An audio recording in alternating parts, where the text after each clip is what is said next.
in the cabbage. Welcome to In the Cabbage. This is crazy. This is pretty bananas right now that we're actually doing this. I'm Tommy Swain, Andrew Witt. Please subscribe, please listen, please download, like. And just a reminder, keep swinging.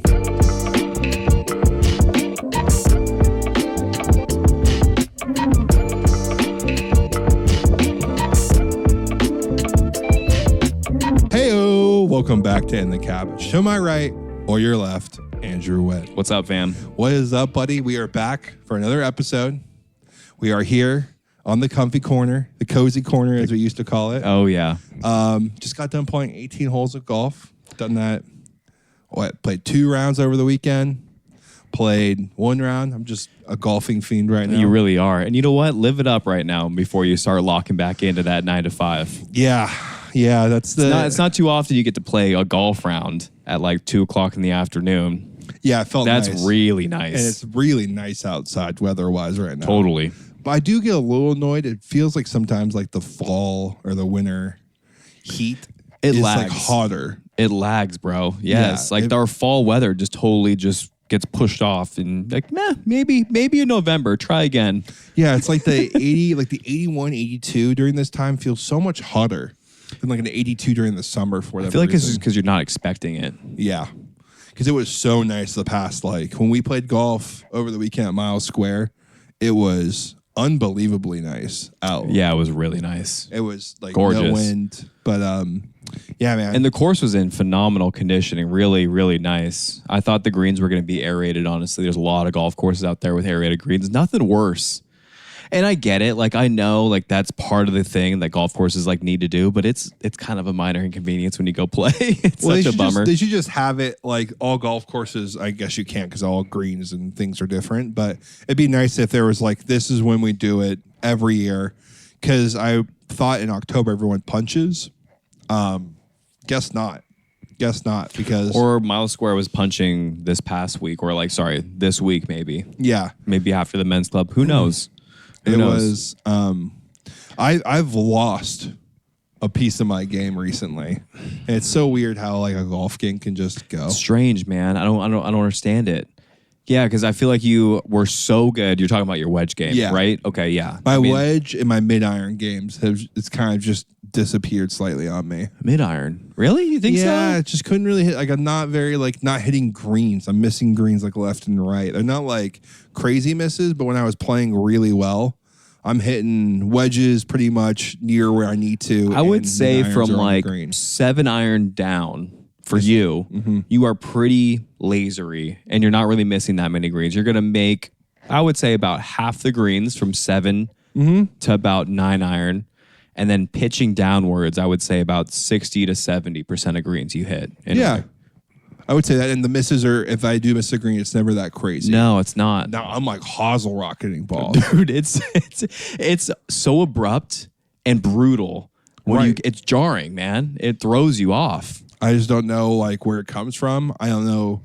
We were talking a bit about on the course, And then it's the mental game too. You're just rattled. right now it's mental. Because what I'm realizing is when I start swinging the club poorly and I'm start missing shots, I try to rescue it by like casting my arms is what me and Mikey have been calling it. It's what Yeah. I'm trying to like guide it home. I'm like, please, you know. And that just then makes things way worse. Instead of like following through and taking like the full shot, which, you know, I have to like purposely tell myself now before each swing is like finish the shot out because you just get so You get so nervous. wrapped up in trying to just hit it anywhere remotely close to the center that you just like kind of forget how to like swing the golf club. right. Instead of just swinging. I heard a really good, interesting tip, and it's very practical. And it's just like, you just want to swing the club that's comfortable to you and obviously what works for you. And the ball is just in the way. You don't think about hitting the ball. You think about swinging the club. And you swing the club how you want to and how you intend to. And the golf ball is just going to get in the way. I'm like, I kind of like that. That's nice. I kind of like that. When It's you not- start really struggling, it's nice way of thinking about it. Sure. Or just ultra simplify some things. Like, I just want to take it back here and be in this area, find some good rhythm, focus on those couple things, and then whatever happens, happens. Yeah, because I feel like I get so in my head about it sometimes. I mean, that's just golf there for you, bud. Right. It just, you get lost in the sauce. So that's a good way of fixing it. And then also we were talking about how sometimes like a swing change, some people really struggle and they can't find their game, but they had something going there for a while. They're like, oh, I got to change up the swing. I'm too high up. I got to go narrow. I got to go flatter. Like, don't get me wrong. A swing change is great, but it's not like always the fix. No. Especially on the course. Definitely not. Yeah. Like, be more worried about, like, you kept missing the ball off the toe with your driver when we were playing. And it would, like, draw like crazy, like duck hook, fade out of nowhere. And you just move the ball like a quarter or half of an inch into the heel of the driver. And I'm like, I'm just going to swing the exact same. Start centering it. Piping it. Yeah.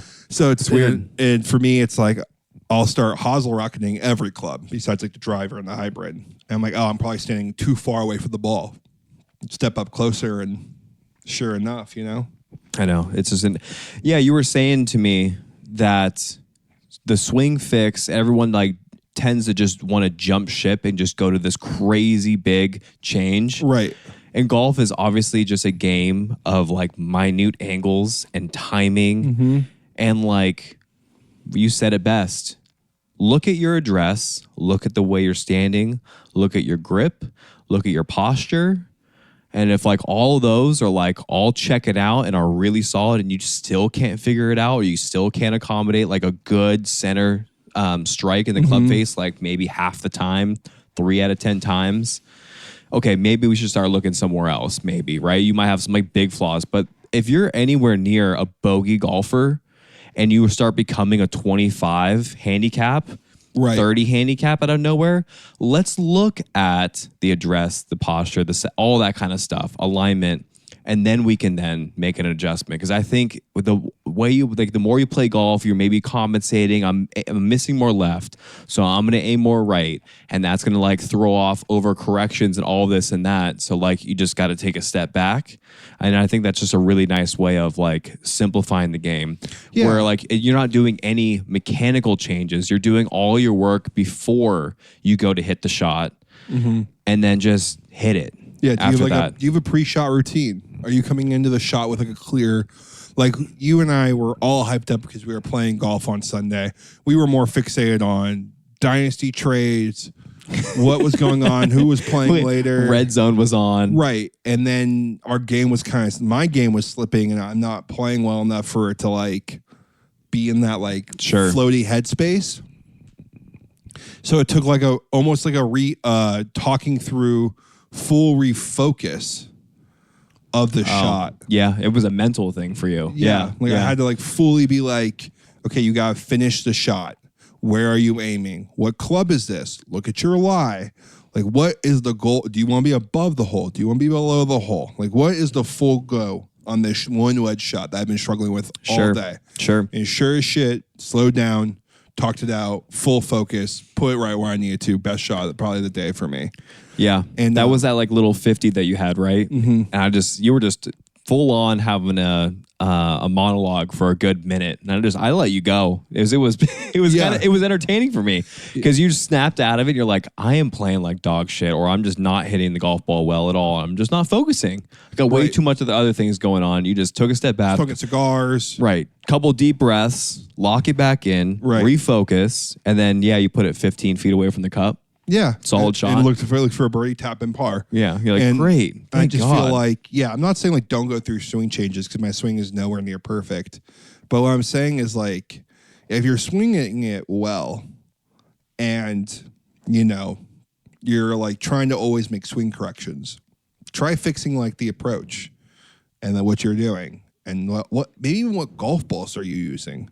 To be a fix sometimes. Like, totally. Do you hit like a really high spinning ball that maybe like the Pro V1X isn't for you? Yeah. Maybe you need to like go get some Chrome Softs. Like there's a lot of other fixes to a golf game that can help prior to a full swing change that's going to fuck your golf game up to a place that's going to be like now tough. you're just chasing in circles. Right. Like what am I really after? Is this even worth it? Because most of the time I would say 95% of golfers that are going to maybe go through swing change. And I get it. If you're like starting off brand new, sure. But if you've been playing for a while, you're not going to the range 3 times a week. No. And you're not repping it out with a coach 2-3 times a week. You know, you're doing subtle changes. Maybe you're doing a couple things here or there. You go maybe because lessons aren't cheap. No. You go get 10 lessons. That's like, let's call it $1,000, right? Easy. So it's just look at what is working or what has worked and then pull on the knowledge that you have and not just abandon ship, because if you start making a big change, chances are you're not going to come for like full circle and see it all the way through. Maybe it's like a 5-year journey, and that's okay. You just got to know that it could go Real astray. awry. Yes, exactly. Yeah, like, I mean, I'm on this journey of like flattening my swing, and I have been doing it and trying to be conscientious with it. But like a lot of the best changes in my golf game I made were like setting a golf routine, figuring out like my full putting stroke and routine into that. Figuring out where my miss is at, like consistently where I'm missing at. Mm-hmm. It's where all my improvements really came. Before like I'm saying, just trying to be conscious of what you're trying to do and where the golf ball is going. Yeah, not so. What happens when I do this? What happens with this lie? And when you're playing golf, that's not the time to fix it. Unless you're going out there for a round, you're just going to have some fun and learn from. Yeah. Which is great. Like, those are good rounds. Like, go out there. I'm going to do nothing but hit draws today. And then be okay with the idea that you're going to suck. Mm-hmm. But if you're going out and trying to play good golf and you're trying to like play with your buddies to win, you're playing the Masters or whatever, changing your swing in that moment and like trying to fix something that's broken isn't going to fix it that moment. What will help you is like, well, my setup is terrible, or I'm missing everything left. I'm just going to aim more right than I normally do. Like it's been happening to me where I'm missing big cuts, or like I'm missing the ball straight now. Mm-hmm. Like because I'm normally I hit cuts or like a bigger fade. Yeah, you're pulling the golf ball. Right, I'm hitting it with a little bit more power, and I'm not hitting my same lines. So all my lines have changed on every golf course that I'm used to. It's a lot less like extreme. So if I cut does come like crazy, it kind of screws me now. So it's relearning like a new piece of your golf game. Just hard. It's always doing this, right? You're always chasing your tail. You're chasing everything, dude. And I feel like sometimes you can help yourself out with that by not abandoning ship. Like, I need a new putting stroke. These clubs are terrible. Like, there's so many other fixes you can do to yourself. Yeah, that can help. Like every time someone asks me, like, where, like, what helped your game out, or like, you're just what talking. like, they're expecting like you to just drop some golden knowledge onto them that it's going to like solve them immediately, and you're like, bro, I need like 3 months with you consistently, and if we're gonna do it, and I'm not gonna help you, right? And I'm not the guy to do it. I'm here at the range with you one time, or like we're just talking shop. Like it's all mental, it's all address, it's all strategy at that point for me. Like that's the only tangible thing. That's the only way I can tell somebody to help them from like a 19 to a 12. I say you can get that low as long as you have a decent swing with all strategy and some putting. Right. If you can learn how to roll the rock to never let yourself 3-putt, basically never, and you just learn strategy of how to play your game. Like the Fixing Frankie videos, if anyone ever asks me, like, best YouTube video, or where'd you learn how to, like, the routine, or where'd you learn aim point, or why did you play that shot? I'm like, I always credit those videos to Fixing Frankie, which all those videos are mental, strategy, and, like, basic putting aiming. Mm-hmm. And those 3 things alone, I think, can improve your game dramatically. Yeah, from blowing up. There's a lot of people out there that, I mean, myself included, where like you get on the green, and you just can't tell what the hell is going on. You have no idea where to aim. You don't know how much it's breaking. And like you have a general idea, but like it's just really tough when you start getting outside of 20 feet. And then like how hard or like is the grain gonna affect it? Like just having a rough idea of all that kind of stuff is definitely a good spot to start. And then having all that knowledge, and then you can just kind of figure it out from there. If you don't have a starting point, you can't go anywhere. Right. Having some like base understanding of what you're trying to like accomplish and like what you're trying to like build up that repertoire of like data as well is just gonna lend yourself to just be more knowledgeable through experience. I mean, if we're playing golf and we're 30 right now, right, we're gonna have way more experience by the time we're 40.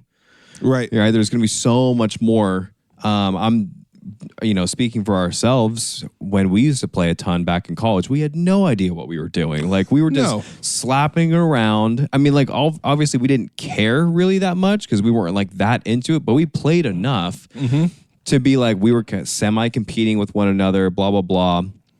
But I think a lot of it is YouTube, and then also just being like, what does that lie actually look like? Because now we're able to predict flyers pretty well. For the most part. For the most, there are some outliers here and there, right? Because you can't predict it perfectly. But you can say, like, this lie right here is for sure going to travel. Right. If there is going to be a flyer, 10 to 15 more yards. Or this one's going to come out just flat dead because the grass is just looking way thicker around the golf ball. There's a mound of grass, like, right behind the golf ball. I'm going to need to put muddy, it, like... It's wet. Yeah. All that kind of stuff. Before we move on here from the golf talk, I feel like a lot of the YouTube videos that maybe are very like convoluted out in the YouTube space are a lot of like these driver videos and reviews and like best this and best that and go get fitted.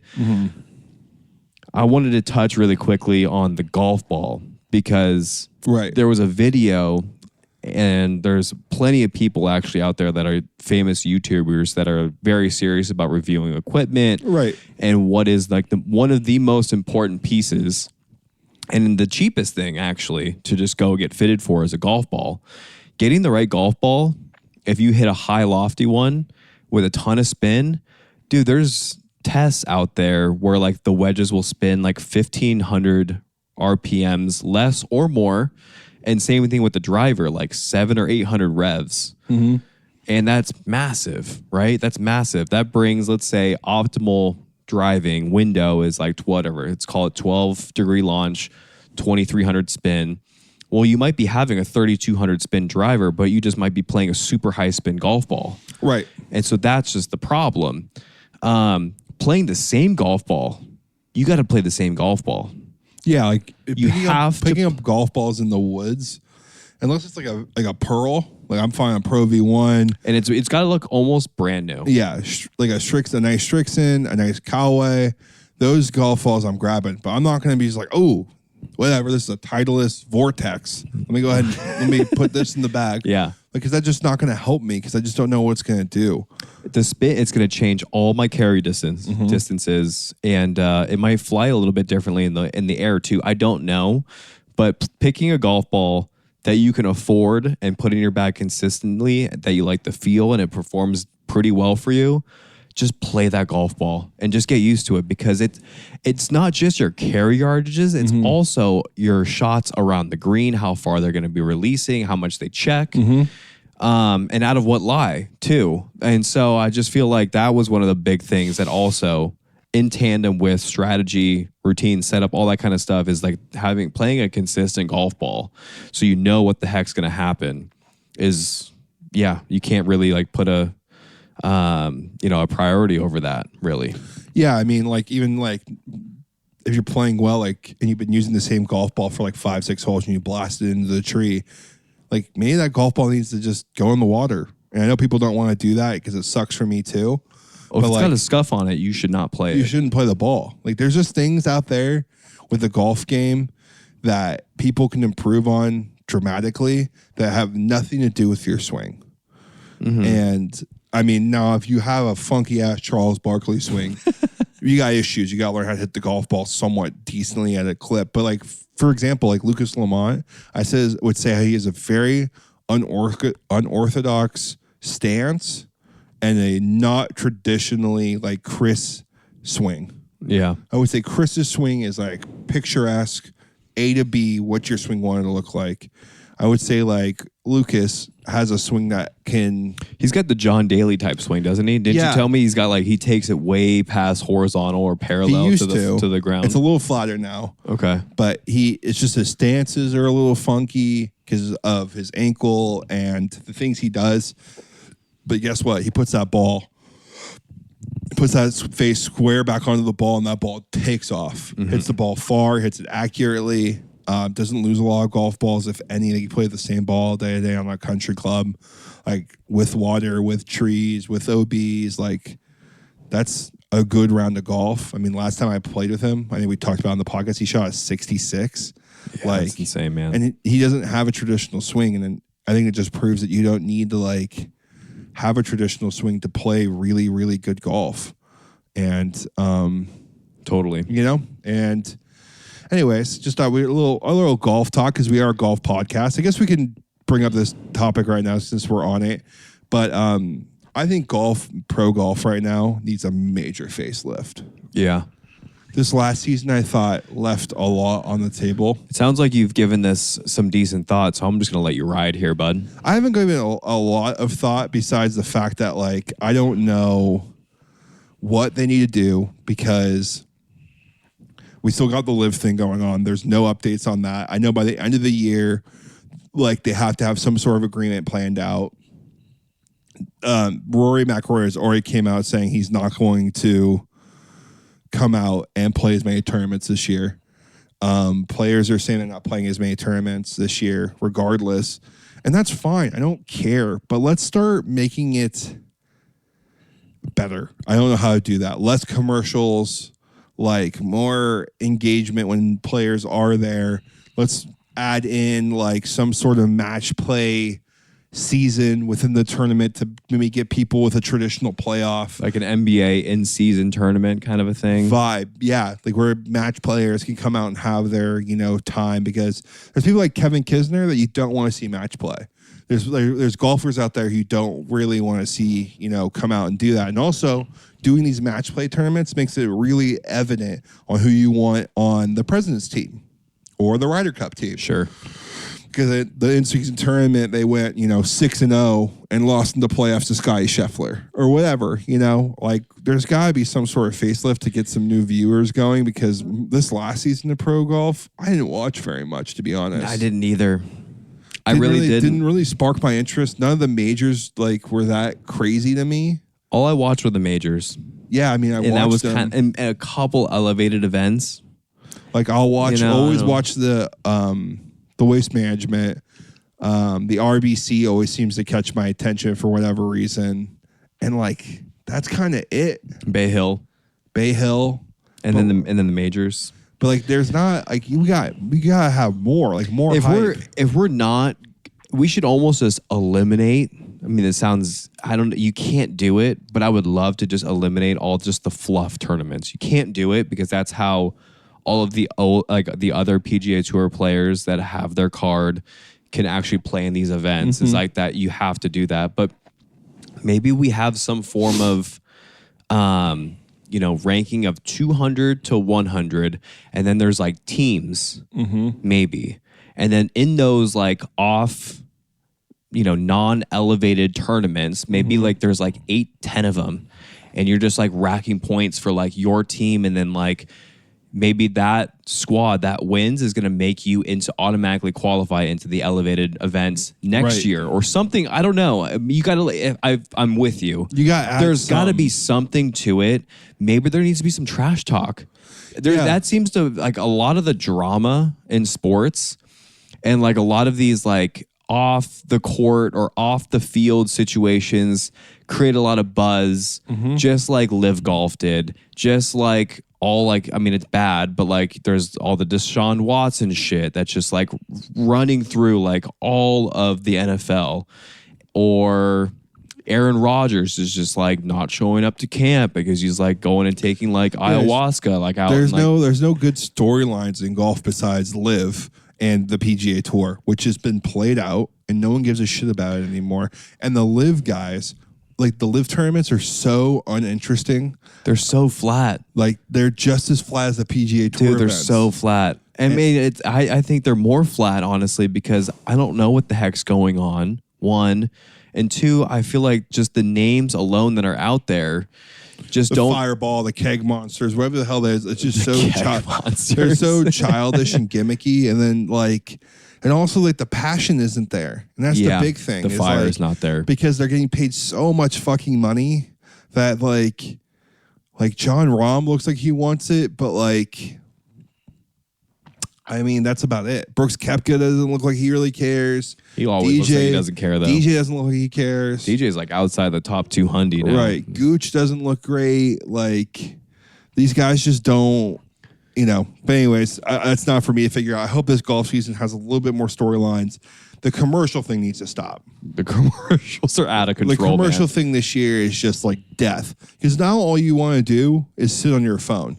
And I'm not even watching golf. So what's the point of me sitting on my couch doing nothing when I can be productive and not sit on my phone? Because I don't want to sit on my phone. I want to be engaged to what I'm doing.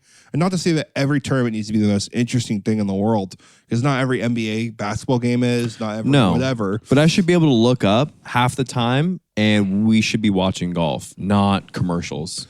Right. And then just or the playing through drives me insane. And I get it. That's how you're paying all of these purses. I don't mind the playing throughs because at least there's golf being happening on those. Oh, I can't stand the playing throughs, dude. But the mic out more players. Let me hear the caddies. Let me like get more camera angles. Show me more golf shots.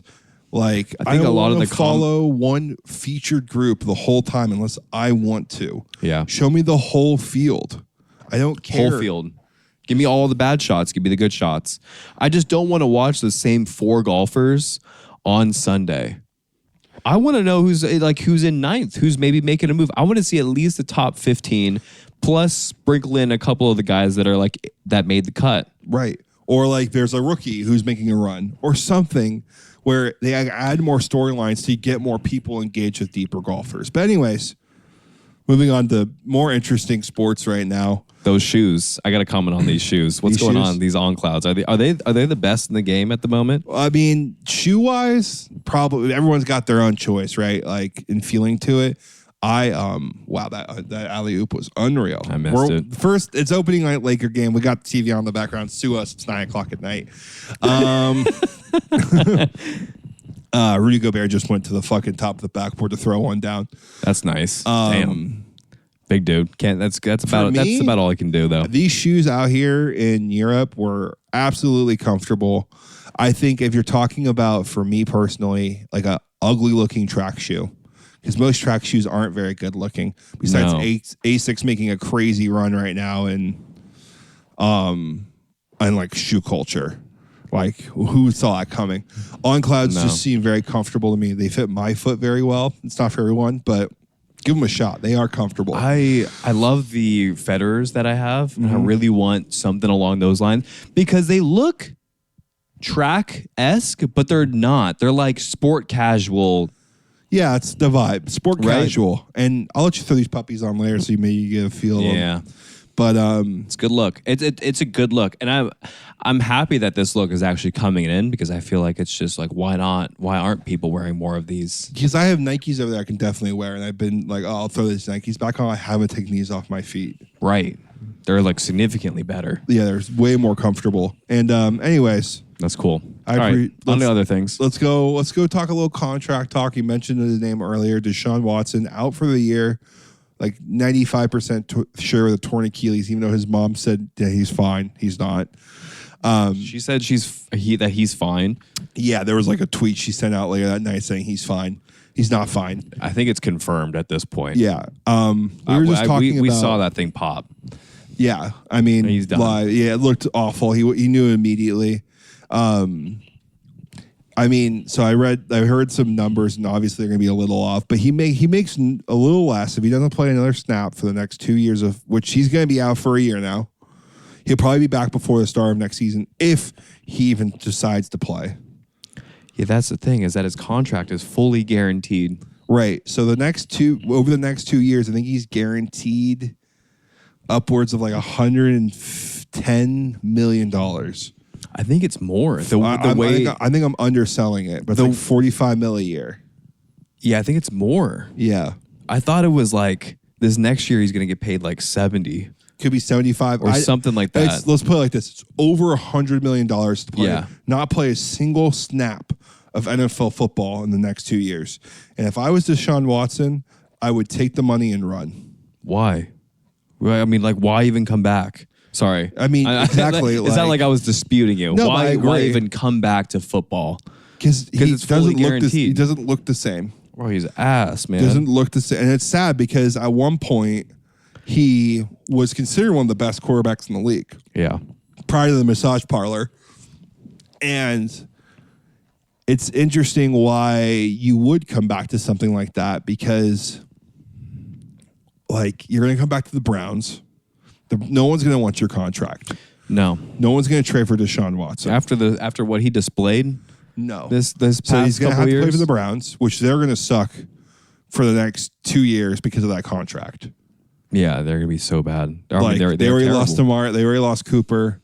If I was on the Browns, I would be selling everything for picks. As much as you could. You got to restart again. Right. Like, I guess they had the same, the offense that at its worst is even worse now with Deshaun Watson as a quarterback than it was with like Baker Mayfield back on the Browns. Yeah. Which is saying a lot. People are also saying, I've seen a couple like joke memes on the internet and just like Browns fans, like if they kept Baker Mayfield, it gave him like a reasonable extension because you could have been paying him 20 mil. Not 60 mil a year, basically. Right. And you could have totally built a great team around him and actually had some like space and kept some picks. And do you think the Browns would be better off if Deshaun Watson doesn't come back? I mean, yeah. At this point, I think so too. I think the buzz around their team is just so terrible. And I feel bad for Deshaun. Like, yeah, the massage parlor thing is fucked. The rape thing, terrible. I think that's like part of the issues of that going on. Yeah.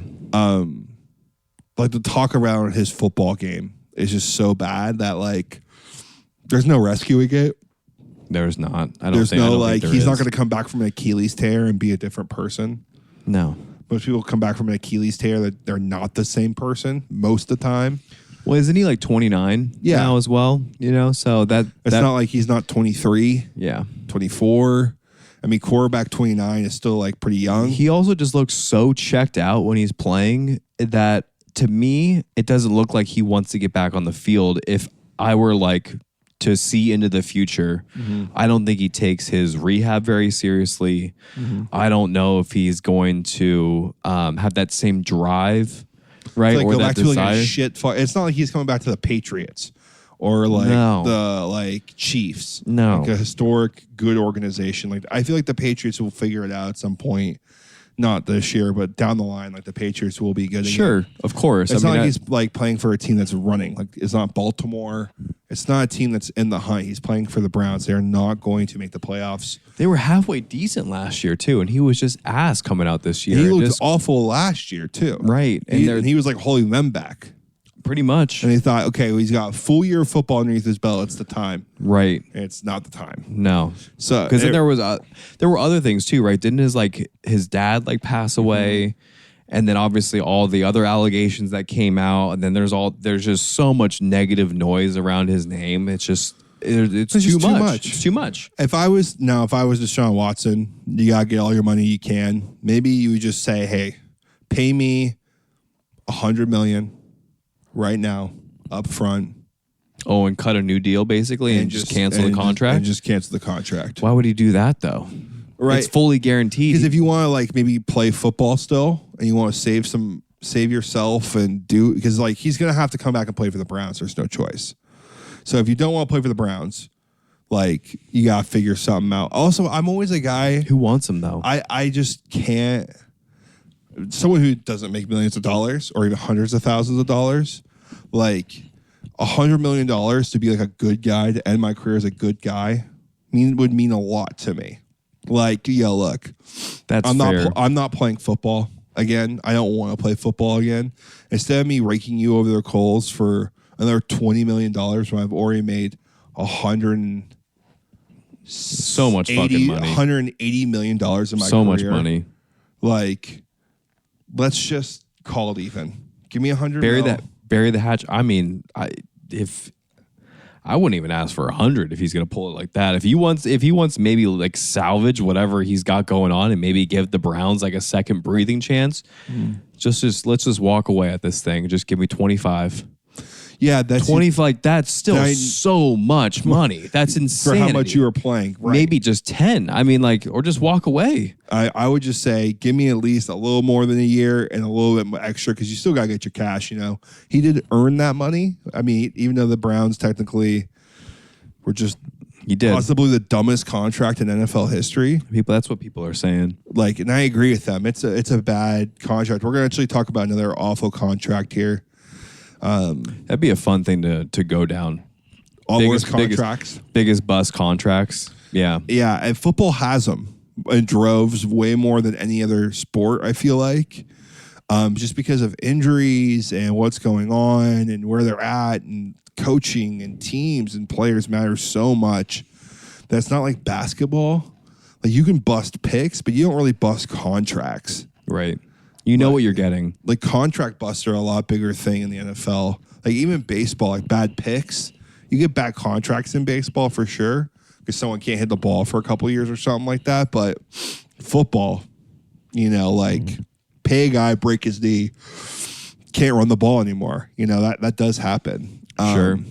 But it's crazy though too because those contracts aren't that massive typically for running backs. But for quarterbacks, though, and like in this Deshaun Watson situation, that is a crap ton of money.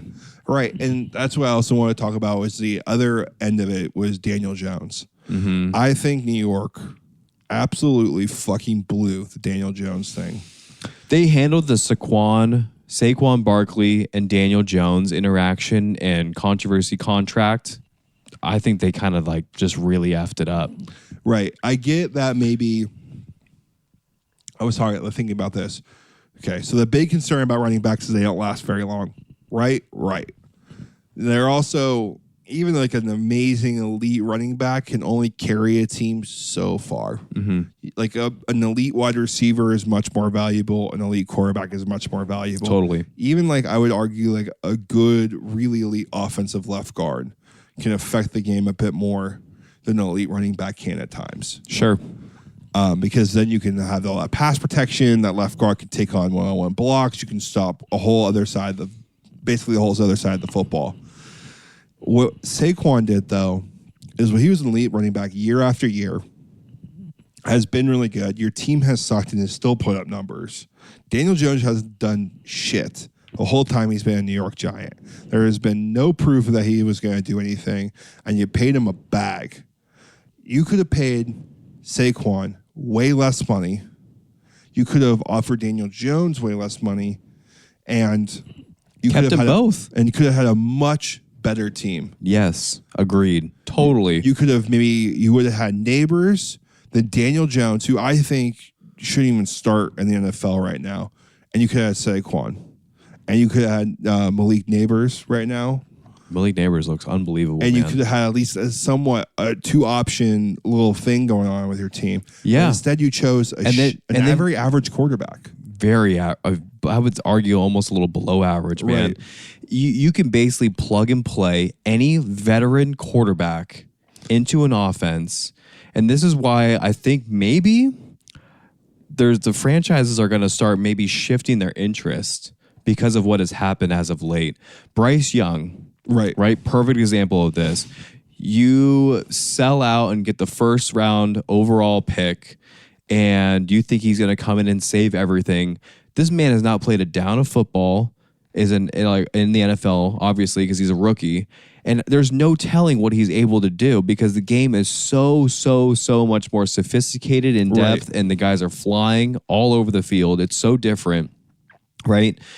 And it's going to take some time to adjust. You said it perfectly. If you get a rookie quarterback that's supposed to be taking over the franchise, you got to give him at minimum 2 to 3 years A full shot. of just like kind of fucking up and just like whatever he does. And if he pans out before that, great. But look at Jordan Love in this instance. Look at Aaron Rodgers in this instance. There's so many players that sit behind quarterbacks, Elite quarterback, for like 3 years and never ever see the field. And then they come in and they're not shell shocked by making mistakes and just people booing them all over the place and them seeing running an all offense. They get all the time to learn all of those things. And so why I think maybe franchises are going to start looking elsewhere and opposite of what maybe we're now seeing with all of these rookie QBs. I feel like they might look more towards the guys that have played in the league for 12 years. Get some good pieces. Get a guy that can facilitate the ball. Who can run your off, who can come in like an Andy Dalton, a Joe Flacco. Yeah. These guys who've been in the league, Sam Darnold, who've been in the league as a backup for years and years and years, who can come in, make a 5-second play call. You're going to list off a sentence at him. Yeah. He's going to have to memorize the site. He's going to have to relay it, read the game the way he needs to read it, and dish the ball. It just blows my mind that they thought Daniel Jones could do that. Was the answer? Like, you saw him play for years. Now, if they would have paid Daniel Jones an average quarterback salary, let's give him 18 mil. Right. Not, I don't know what he got paid. Do you have it written down? I don't, but I can figure it's it out. roughly like 30, 40 mil a year. It's not crazy. I think it's a decent amount of money, but pay him 15 mil. And Daniel Jones is making $160 million in 4 years. Okay, averaging $36 million a year. Yeah, there we go. Perfect. That's kind of what we hit the head of the nail there. Right. Like, that's 40 mil a year, roughly, right? Just call it round numbers, and then now it's just pay him 15, and then you get to keep Saquon, and then maybe you add a guard, and then you can add a elite quarterback on the other side of the football, right? And now you're going clamps on the defense, and maybe you get a really good safety or strong safety or a linebacker and a tackle, right? And now you're like adding another piece of some offense. And now you're just clamps on D, and now you're getting a guy that can just like kind of run the football from quarterback, an elite running back, an elite wide receiver, and now there's all these things that are clicking. Or you just look elsewhere and you go Sam Darnold, Kirk Cousins is obviously like getting paid a ton of money, but guys in that realm, right, where like they're able to facilitate the football and not just put it in harm's way and set your team back. Yeah, it just seems like I think the quarterback market's going to be really, really hurt. I think you said it right. Like, if I'm an average quarterback, or I'm coming in my third year as a quarterback, and they're going to offer me a contract, I'd rather them offer me guaranteed money at a lower rate and put pieces around me for me to thrive for my next contract. 100%. If you're like 28 years old coming off your rookie contract, let's just pull off Jameis Winston or Geno Smith in this example, right? Geno Smith got paid a little bit more, but those guys were very like mediocre, pretty solid average quarterbacks.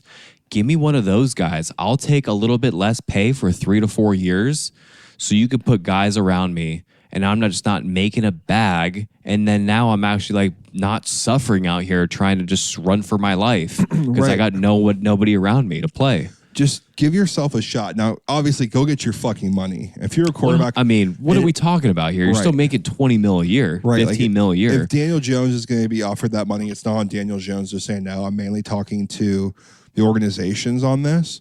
Like, it's not Daniel Jones to argue against himself by any means necessary. But if I'm also trying to, I'm a football guy and I'm trying to be a football guy, help yourself out and take a little less money so maybe they can sign. If I was Daniel Jones, I want Barkley.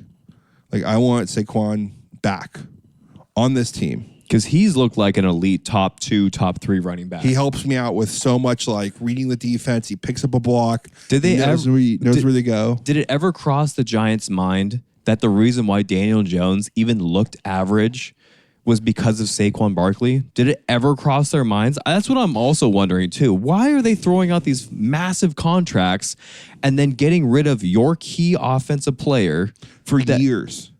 he was the only Pro Bowl I was watching because the Giants were on primetime. Right. And they said that for like 3 years, Saquon was legitimately the only Pro Bowler on the team. And you're like, this one piece isn't as important as Daniel Jones. Man, you guys don't have, he is not an elite talent. And you should be able to read that. And that's fine. Like, that's totally okay to not have a total elite quarterback nowadays. You can't all have Patrick Mahomes. You can't all have Josh Allen, right? Right. You can't all have those guys. But what you need to have is a quarterback who can lead a team and who runs an offense, your offense, the right way. Sam Darnold right now, I don't think is an elite quarterback. I always knew he had throwing ability, but when he was even at USC watching him, he had issues with interceptions, throwing the ball, forcing it. Totally. Which he had in his pro career too. But what he looks like he figured out is he knows how to run an offense now and knows where to look and know how to like feed a team the way he needs to work it. Preach, son. Like deliver. Like pop it off right now. It doesn't look like Daniel Jones ever had any understanding of that. No. But you can throw an Andy Dalton in there, and he is going to do that for you. Okay, let's also give a little nod to Kevin O'Connell right now, too, for the Vikings.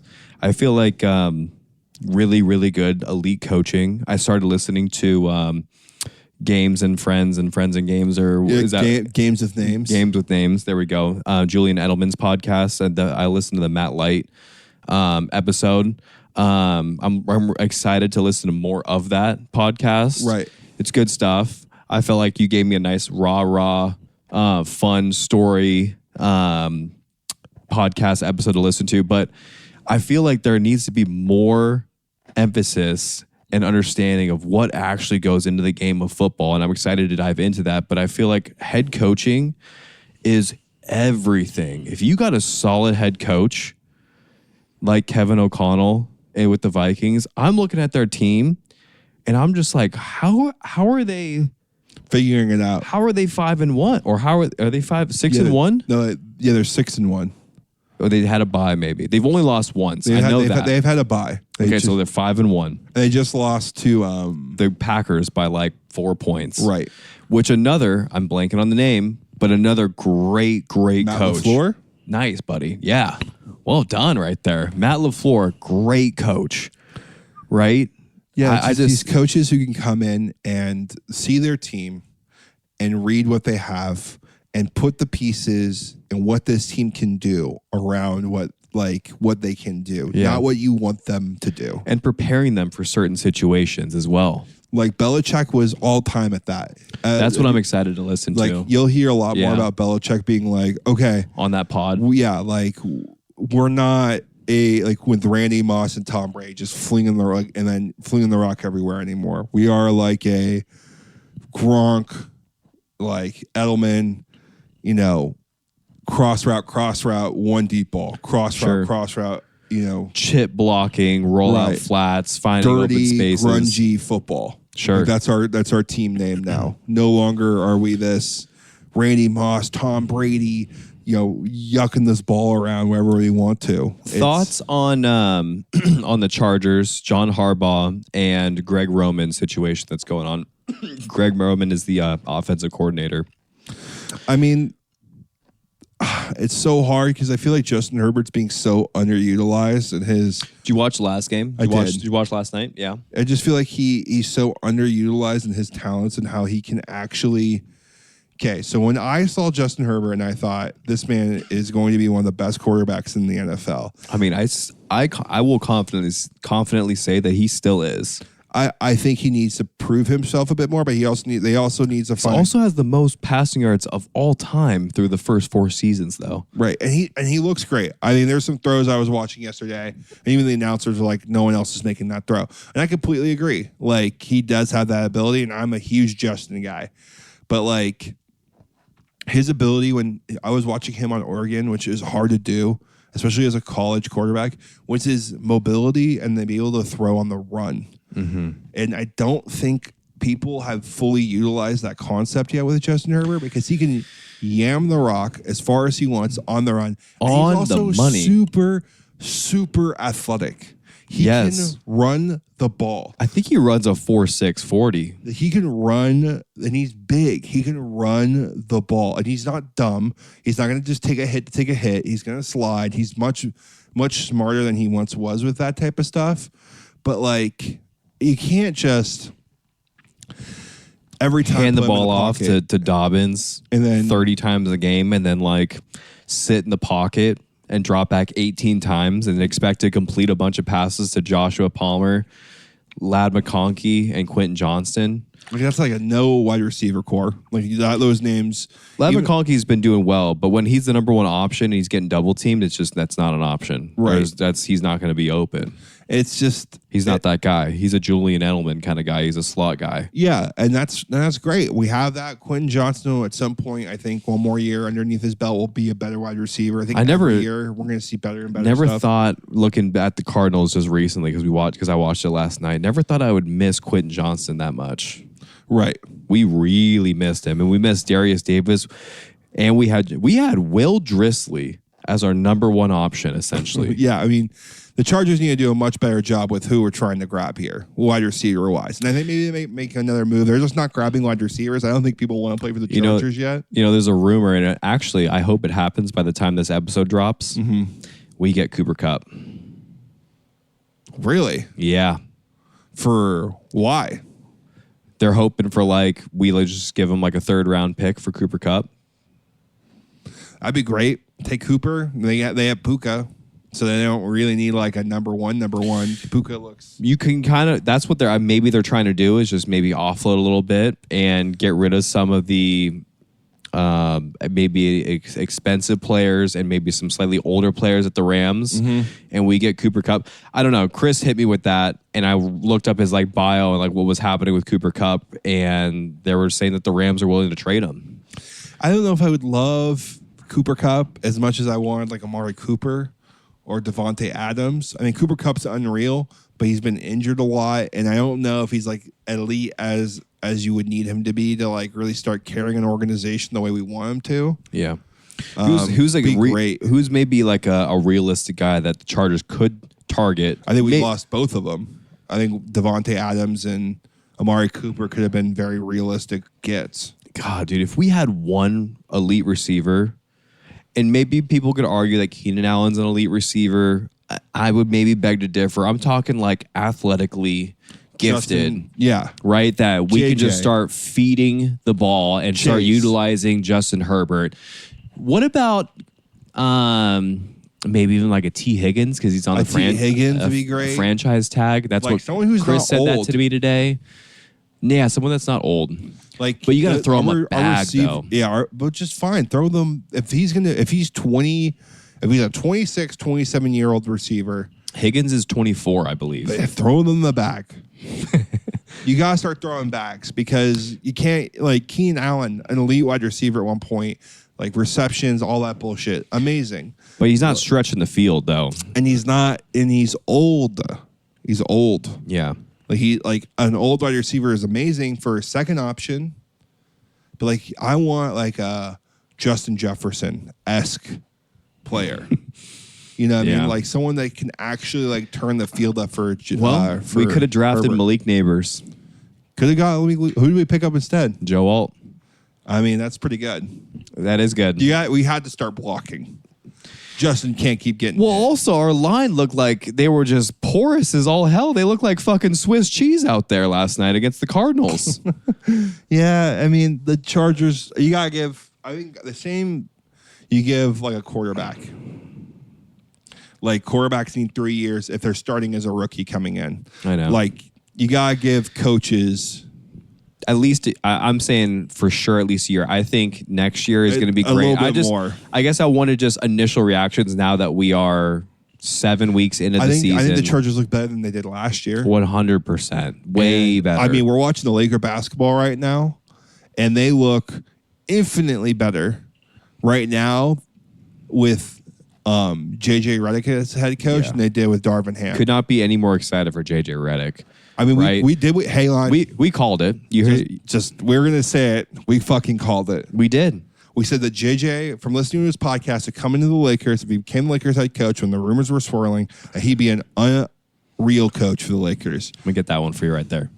Get that one on your off your right back. there, buddy. It's a great call from us. We have some bad takes. A couple good ones though. Us saying that Call us out on some bad takes. I don't know. Call us out on some bad takes. There's been some bad ones, and we'll start marking them down. But there's some of the great ones we've had. JJ, also Messi. Lionel Messi. We said that he's going to break every single record in the MLS. Ludwig Abear. Another dimer. I mean, rookie. We hadn't even played like an event yet. We're like top 10 player. Yeah. Look out for this guy. And I'm so happy he is because he makes golf fun. And that's what I'm saying. Like, that's the storylines you want. Right. Like we had to watch a YouTube video on this guy to get the storyline of what we want. And it had like 80,000 views on it. Right. Like, why is golf not showing these videos? Why is like PGA Tour not having a YouTube channel? Like, where are you guys not promoting these stories? Because there's more stories like that out there. Mm-hmm. There's just not just one. Like, go to Rory's hometown. Show where Rory grew up. Like, let's get a little bit more involved in that type of stuff. But anywho, I think we wanted to touch on one more sports topic since we're watching it right now. Bronny James is getting an unreal amount of hate to be a Laker for being a second round pick. And I think my personal feeling is that it's unwarranted. He's a second round pick. Your phone real quick. Are you going to Google? Here we go on that. Well, I'm just going to, I had an idea, so you keep going.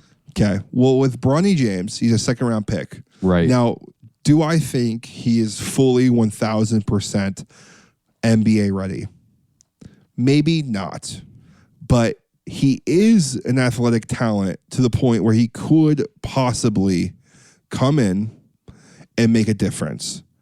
And not only are you going to deal with JJ is losing his mind of a player right now trying to get this first dub.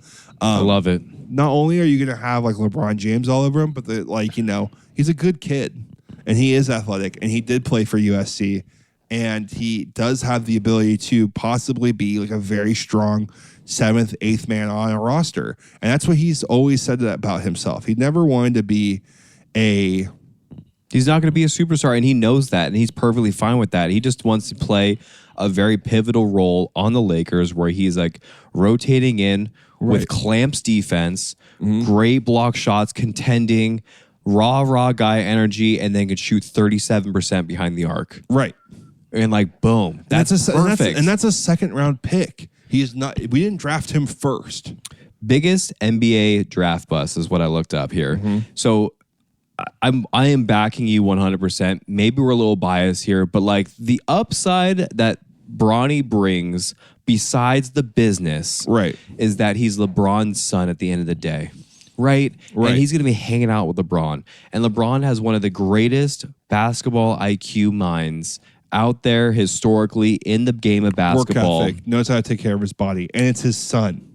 Right. So you don't think that maybe some of that is going to translate over? And if not going to translate over and magically just make it over to him, right? He's going to like study all this stuff. And when LeBron like retires, maybe it's going to keep trickling on down. You don't think he's going to be working out? I don't see a world in which LeBron is not around the game of basketball because he just loves it way too much. So I think he's going to be still working around the clock with his son in the off season and doing all this stuff. And he's going to be so dedicated. He's I see him as a family man, and he always advertises himself as that too. I feel like he's always been just rock solid. So I think, yes, that he is a second round draft pick, and there's plenty of guys out there, I'm going to list off a few, that are first round draft picks, top 5 draft picks, have all the hype in the world, and they just don't amount to anything. I mean, they're out of the league in 3, 4, 5 years. Right. And the amount of hate and grief that people are giving the Lakers, I think it's just so unwarranted. Truly, I think maybe just it's the LeBron haters. Sure, he's not ready for the NBA. Sure, he's not supposed to be like playing like 18 minutes a game. No one's saying that he's gonna be playing any time. He played for like 3 minutes tonight.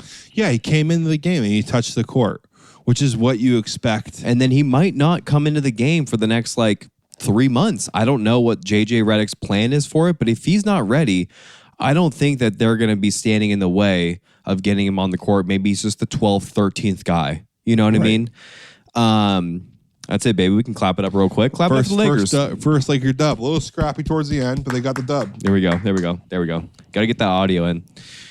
Here's a list. Kwame Brown, Greg Oden, Hashim Thabit. I don't know who that is. Exactly. Michael Olakawandi, Adam Morrison, Darko Milicic. Adam Morrison, a Laker. Mm-hmm. Like Ben Simmons. Like Ben Simmons has been, all-star caliber player, but has been ever since a couple of years been a bust. I wouldn't say he's a bust, but he had a good couple years, but he is irrelevant. Like he's irrelevant now. Right now he's struggling. Yeah. How old is he? 26, 27? Yeah. He's got to be around there. Done? Yeah. He's born in 96. So 28? Yeah, 28. Yeah, it's just, there's too much hate on a player that doesn't Michael deserve K. Gilchrist. He's been struggling. I don't know if he's still in the league, I think. It's just too much hate for a second round pick that can develop into something. And I think to be honest, and I know people don't want to believe this, the kid wouldn't have gone to USC. I understand that's about who you know, maybe who your dad is. He wouldn't have gone to USC if he couldn't dribble a basketball and didn't have work ethic, right? He had to know how to play basketball. You can't go to a D1 school and not know how to play basketball. He wouldn't have even seen the court if there wasn't any idea that he could actually play somewhat in the NBA. Do I think that he is going to start the game? He didn't tonight, no. But let's cool it down on Bronny. Let's let this kid develop. Let him get a couple years. I think he's 19, 20. He gets to go play in the NBA, gets to probably live out his dream. He's 20. If the Lakers lose him in 2 years after LeBron retires, no harm, no foul. It's a second-round pick. I don't know what second rounder went before him, and maybe there might be one that blows up. Well, then we missed him. But our first-round pick was an absolute dime. Yeah, we really lucked out. Dalton Connect looks like unreal. Came into the game tonight, drained a three immediately. He looks like he's going to be an absolute player on the Lakers, and they need to keep him around for a long time. But we said it first. We were hyped when we drafted him. We were like, that was highway robbery. We got what we draft him in the 12th overall? Yeah, something like that. I mean, to me, when I watched him play, and I don't know shit about basketball. I know enough, but I'm not saying I am a professional scout. Right. It looked to me like he should have been a top 5 to 7 pick. Maybe he goes in the realm of 5 to 8 overall. I don't know who else was in the draft class, but when I watched this guy play, he looks like he should have been in the top 10 easily, and we got him in the 12th. And I'm thinking maybe 5, 6, 7, 8 in that realm. He looks really good, and I love to see it. Big, strong, athletic, can shoot the ball, can drive, great body control. Looks like he's got some good basketball IQ, good head on his shoulders. How tall is he? Is he 6'7", 6'8"? Yeah, he looks tall. He can, like you said, shoot. He's insanely athletic. Looks like a Cooper Flag prototype. Yeah, that's a good way of putting it. Cooper Flag looks like he's very built very similarly to the Dalton Connect, and I'm very excited about the Lakers team so far. By just this first game, the lock in, the shooting looked better, the offensive movement looked better. The boys looked a little bit more locked in this year. And it didn't look like we needed another player. As of right now, we look pretty stacked. Now, there's rumors of Zach LaVine coming in at some point because we have a bunch of first-round picks coming up this next year. Okay, fire. And LeBron historically doesn't love picks. So we could see that maybe we might be grabbing another Zach LaVine later in the year. But we're about the time here, buddy. You got anything for the people here? No, man, that was good stuff. That was good stuff. We got plenty of stuff to do tonight, like sleep. About 9:30 here. But it's an early one. Wrapping it up nice and early. We forgot to mention at the top of the podcast.